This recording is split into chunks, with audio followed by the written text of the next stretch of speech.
तो कोई एक संत थे और बाहर से आए हुए थे, तो हंस दिए हैं, कैसे बावरी है, रोटी के ऊपर जूता लगा। ऐसे मतलब कितने साल हो गए ब्रजवास करते हुए? वह कई वर्ष हो गए। अरे वो जूती नहीं है जो साधारण जूती है वृंदावन बरसाने की, रज लगी हुई इसमें, ये रज लगी हुई है, तुझे रज नहीं दिखाई दे रही, जूती दिखाई दे, क्या ब्रजवास कर रहा है? डांट के चल दी। ये समझो, हम कहें कि जूती साफ करो तो हम जूती साफ करेंगे, और ये है कौन सी जूती साफ में? क्या रज है? वृंदावन बरसाने सब जगह घूमते रहते हैं ये महाभागवत जन। अगर इनकी ये गृहस्थ विरक्त मत देखो, सब लाडली जी के लाडले हैं जो यहाँ आए हुए हैं। अगर हम उनकी पादुका साफ करेंगे तो हमारा हृदय साफ हो जाएगा। पर कोई मानता कहाँ है? अपनी सेवा स्वयं करो और दूसरे की सेवा मिल जाए तो जैसे लोभी आदमी के सामने धन फेंक दे तो कैसे भागता है, ऐसे आपको होड़ लगनी चाहिए कि ये आदमी इतना न कर पाए जितना हम सेवा करें। परमार्थ में शरीर पोषण नहीं, परमार्थ में शरीर की धज्जियां उड़ानी है, अहंकार की, देहाभिमान की।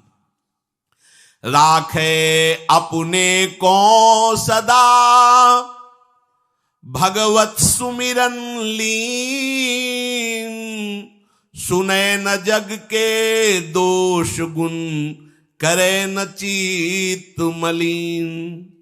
सदैव अपने को ये देखता रहे कि प्रभु का सुमिरन चल रहा है कि नहीं अंदर। ये बहुत बड़े काहे की परेशानी, हम तो यही समझ नहीं पा रहे कि इतनी झंझटें लेकर कैसे घूम रहे लोग। अगर हृदय में राधा राधा चल रहा है, आप व्यापार कर रहे हो, नौकरी कर रहे हो, गृहस्थ हो, विरक्त हो, जो भी, अब आपको चिंता क्या होनी चाहिए? देखो ना, थोड़े दिन ऐसे चल के देखो, हर कार्य बहुत अच्छा होता है जब भगवत सुमिरन पूर्वक आप एकाग्रता पूर्वक कार्य करेंगे, हर कार्य में आपको आनंद आएगा। पर वो तो शरीर पोषी, जैसे आग जलने में फफोला पड़ जाता है ना, उसको बहुत संभाल के रखते हैं, ऐसे देहाभिमानी साधक भी होते हैं।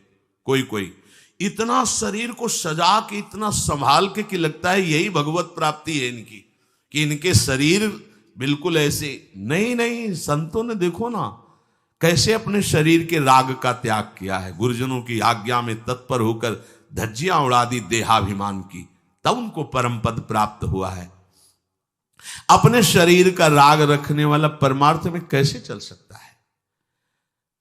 कब तक फंसे रहोगे विषयासक्ति वासना में हो दीन? अरे कब तक मन में भरे रखोगे दुर्विचार दुर्भाव मलिन? जिन भोगों के लिए हो रहे तुम लालायित सुखमय जान, यही घोर दुख उपजाएंगे, बढ़ जाएगा अज्ञान। इसलिए छोड़ो सब आशा ममता, आसक्ति कामना मद अभिमान, एकमात्र शरणागत होकर भजो निरंतर राधे श्याम। प्रभु की आसक्ति हृदय में धारण करो। यही समझ में नहीं आता। चले हो राग त्यागने के लिए, पोषण कर रहे हो शरीर राग का, कैसे बात बने? चलो कोई विषय संसारी है तो लगता है अभी बेचारा है। हाँ, आप लोग बेचारों की लाइन में थोड़ी हो, आप लोग बेचारों की लाइन में नहीं हो। आप जितने भी, चाहे गृहस्थ हो चाहे विरक्त हो, धाम आ गए हो, दीक्षा ले ली है, शास्त्र स्वाध्याय करते हो, सत्संग, आप बेचारे हो, आप भगवत पार्षद हो। पर आप अपने स्वरूप को समझो, ये अंदर की बातें सुधारो। आगे कह रहे हैं कि सुने न जग के दोष गुण, करे न चित्त मलिन। अपने भगवत चिंतन में मगन रहो। कोई तुम्हें यदि किसी की निंदा आदि सुनाने लगे तो उसे मत सुनो। पूछे कछु कछुए कहे, को आए के पास, सुन ले कछु बोले नहीं, सब ते रहे उदास। पर निंदा पर दोष के कथन सुनन में लोग, जो आनंद अनुभव करें तो लहे नरक के भोग। तुम्हारे पास आकर कोई तुम्हें दूसरे की निंदा सुना रहा है और अगर तुम्हें हर्ष हो रहा है, कैसी बात, कोई नामदाता सदगुरु की निंदा करे, तुम सुन लिए, कैसे तुम्हारे इस पाप का प्रायश्चित होगा? सुनने और कहने वाले दोनों को एक ही दंड मिलता है बराबर। तुम अपने गुरुदेव की निंदा सुन ली, तुम अपने आराध्य देव की अवहेलना की बात सुन ली। उपासना नहीं है, कहीं देहाभिमान है कि हम तो गुरु से श्रेष्ठ है ना, गुरु जी की निंदा होती हमारी वंदना हो रही। परिणाम में लड्डू मिलेगा, खा लेना, परिणाम पक्का। पर निंदा के कीते आवत नहीं कछु हाथ, मूरख पर्वत पाप को ले चल अपने साथ। वैष्णव निंदा, भक्त निंदा, गुरु निंदा, ये तो बहुत ही भयानक है। भक्तन निंदा अति बुरी भूल करे जिन कोय, किए सुकृत बहु जन्म के क्षण में डारे खोए। कह रहे जो दूसरे की निंदा सुनने में आनंद का अनुभव करता है उसको भोग मिलेगा। काहे का? बोले नरक का भोग मिलेगा। इसलिए जो तुम्हें ऐसी बातें सुनाने के लिए उत्साहित हो उनसे उदासीन रहो, अर्थात उनसे कोई परिचय नहीं, कोई अपनापन नहीं। हाथ जोड़कर कह दे कि आज तो आप कृपा करके आ गए हो, आगे कृपा करके कभी मत आना। नहीं, आज हम आपका स्वागत नहीं कर रहे, आगे स्वागत करेंगे तो आप सह नहीं पाओगे, इसलिए आप कृपा करके आगे मत आना। हम आपके पास गए नहीं, आप आकर हमारे गुरु की, हमारे इष्ट की अवहेलना की बात करोगे तो आज क्षमा करते हैं, चले जाइए, दोबारा मत आना। चाहे वो कोई भी हो, तुम्हारी निष्ठा में इतनी ताकत है वो झुक जाएगा, उसकी सामर्थ्य नहीं कि वो आगे आ जाए। अगर हमारे कोई इष्ट की, आचार्य की या किसी भी नाम जापक की कोई निंदा करता है, हम सुनते हैं और उससे सुख मानते हैं, तो कह रहे हैं उसको नरक का भोग मिलेगा। नहीं, हमें जिस मार्ग में चलना है, हमें अपने आराध्य देव की प्रति प्रीति प्राप्त करनी है। और प्रीति प्राप्त होती, कोई भी राम कृष्ण हरि शिव बोले, सबके चरणों में हमारा नमन है, सबकी चरण धूले हमारे माथे पे। निंदा करना, अरे सब जगह भगवान है, ये बात देखने के लिए तो हम चले, हम निंदा स्तुति। अगर कोई हमारा मित्र बनता है, हमारा निज जन बनता है और हमको हरि गुरु इष्ट आदि की किसी भी तरह की कोई निंदा, हमें बिल्कुल बर्दाश्त नहीं करना चाहिए और दूरी बना लेनी चाहिए, कभी उससे संभाषण नहीं करना चाहिए। कहे न अपनी बात कछु, सुने न पर की बात, एक निष्ठ प्रभु में रहे, बसो सदा दिन रात। अपने हृदय की भक्ति की बात सहसा किसी से ना कहे और ना किसी की बात सुने, क्योंकि हमें अपनी आचार्य निष्ठा, गुरु निष्ठा से चलना है। आप अपनी निष्ठा से चल रहे हो, हमारे काम की है नहीं, क्योंकि अब हम बदलने वाले हैं नहीं, तो तुम्हारी निष्ठा से हमें कोई परिवर्तन होने वाला नहीं। और हम अपनी निष्ठा के बाद तुमसे इसलिए नहीं कहेंगे कि वो तो इष्ट मिले और मन मिले, मिले भजन रस रीति, तब वो बात कहनी चाहिए, ऐसा किसी से नहीं। तो क्या करे, एक निष्ठ होकर अपने आराध्य देव में दिन रात लगा रहे। ये बहुत जगह जाना, बहुत लोगों से व्यवहार करना, ये सब भजन में बाधक बात है। समिट जाओ, अपनी लाडली लाल को दुलार करो, नाम जप करो, धाम वास करो, बहुत जो है, हाँ, दर्शन कर आओ। नहीं, एकांत वास करो, प्रभु खुद आके दर्शन दे देंगे, मान लो विश्वास। अगर आपका भजन ठीक चल रहा है, सही मार्ग चल रहे हो, तो दर्शन वाली बात ही हट जाएगी, क्योंकि फिर वो समा जाते हैं, हृदय में समा जाते हैं, नेत्रों में समा जाते हैं, मन में समा जाते हैं। आनंद की उमगन में कभी गए, आंख लड़ा ली प्रभु से, नहीं तो आंखों में ही बसे रहते। पी मूर्ति नयनन बसे, ते ही रस रहाए समाए। राग रोष दुख दोष में जग सो रहे सचेत, काहू सो न करे कबो वैर भाव अरुहेत। कोई इच्छा न रखो तो तुम्हें कभी क्रोध नहीं आएगा। इच्छा राग ही द्वेष को उत्पन्न करती है। इन दोनों से सचेत रहो, ना किसी से तुम्हारा द्वेष होने पावे न राग। कभी किसी से किसी भी तरह अगर झगड़े का, लड़ाई का अवसर आता है तो हाथ जोड़कर निकल जाओ, झगड़ा मत करो। उससे ये होगा कि आपकी वृत्ति बच जाएगी, नहीं तो वृत्ति द्वेष पूर्वक बार बार उसका चिंतन करेगी जब भजन में बैठोगे, और उसके प्रति अशांति, जलन पैदा हो जाएगी। सब सो न्यारो होई रहे, पर खारो हु नहीं होए, सबकी सब कुछ सहे नीति, वो प्रभु को प्यारो होए।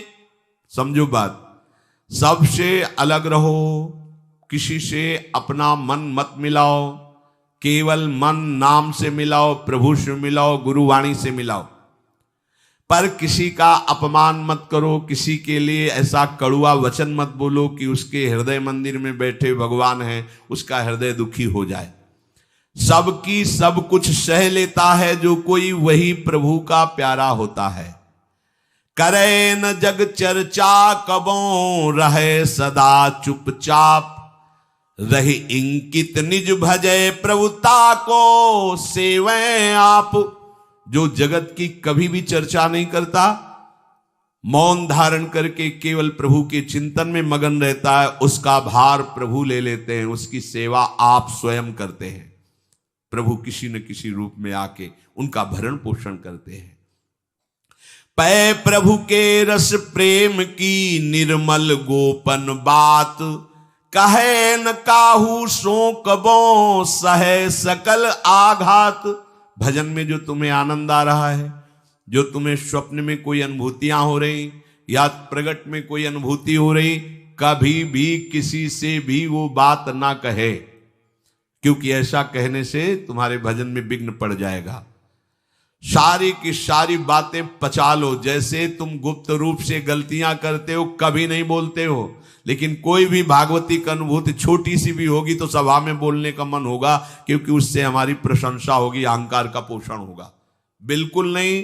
भजन संबंधी कोई भी आनंद की बात, कोई भी भगवदानंद अनुभूति कभी किसी से न कहे, एकदम छुपा जाए। अगर कोई ऐसा कि हमने तो ऐसे लक्षण आप में देखे, हाँ नहीं ये तो ऐसे ही तुम्हें यहाँ हंसुआ, हमारे अंदर ऐसा कुछ नहीं। कोई भी भागवतिक वृत्ति कहीं अपने में आरोपित करके प्रदर्शन का कार्य न कर दे। सही न सके पिय की तनिक निंदा, जो कहूं होए सहज त्याग सर्वस्व करी, डारे निज को खोए। यदि अपने आराध्य देव की कोई निंदा कर रहा हो तो वहां सहन न करे। सही न सके पिय की तनिक निंदा, जो कहूं होए। संत शंभु श्री पद अपवादा, कही सुनी तास मर्यादा, काटी जीव तासु जो बसाई, श्रवण मुनि न चले पर आई।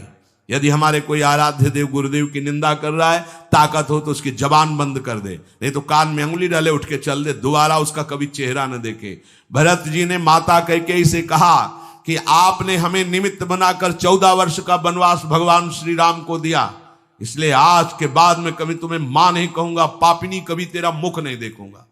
भरत जैसे भगवान के अवतार परम पवित्र माता कैकेयी के लिए ऐसे कट वचन बोले, आज के बाद कभी मां नहीं कहूंगा, है पापिनी तेरा कभी मुख नहीं देखूंगा।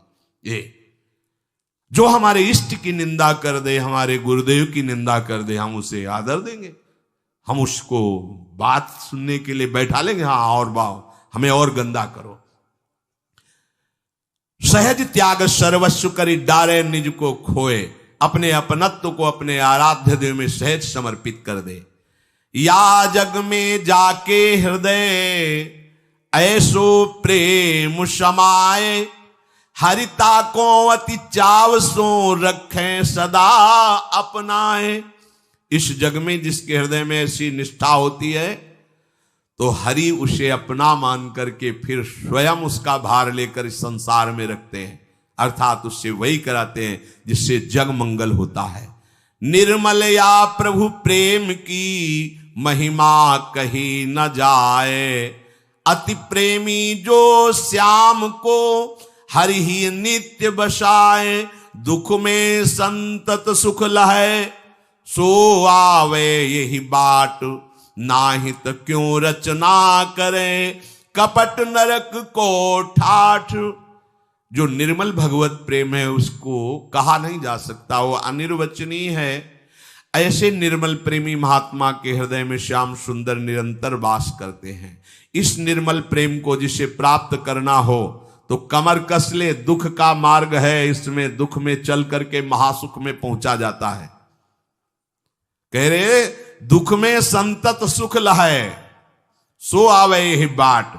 भारी से भारी विपत्ति, अपमान, तिरस्कार में भी जो सुख का अनुभव करते हुए भगवत भजन करते रहते हैं, वो जाते हैं उस महासुख परमानंद में। नहीं तो कह रहे हैं नाहित क्यों रचना करे, कपट नरक को ठाठ। फिर ये बातें बनाने से नरक ही मिलेगा, भगवत प्राप्ति नहीं होगी। इसलिए इच्छा और द्वेष का त्याग करके अपने आराध्य देव के निरंतर चिंतन में मगन रहो। भजन का फल है अपना अस्तित्व मिटा देना। कोई भी इच्छा ना रह जाना, तो श्री भगवान स्वयं उसके हृदय में बैठ करके सब योगक्षेम का वाहन करते हैं। जैसे अहंकार से हम सोचते हैं ये हम नहीं करेंगे तो कैसे हो जाएगा, तो पूरी सृष्टि तुम्हारे करने से हो गई है क्या? जिन्होंने एक संकल्प में अनंत ब्रह्मांडों का सृजन, पालन और लय करते हैं, करते रहेंगे, उन प्रभु को पहचानने के लिए मनुष्य जन्म हुआ है। यही परम कर्तव्य है, हम भजन करके उनमें लीन हो जाएं, उनको जान जाएं, तो महान दुख से हमारा छुटकारा हो जाए।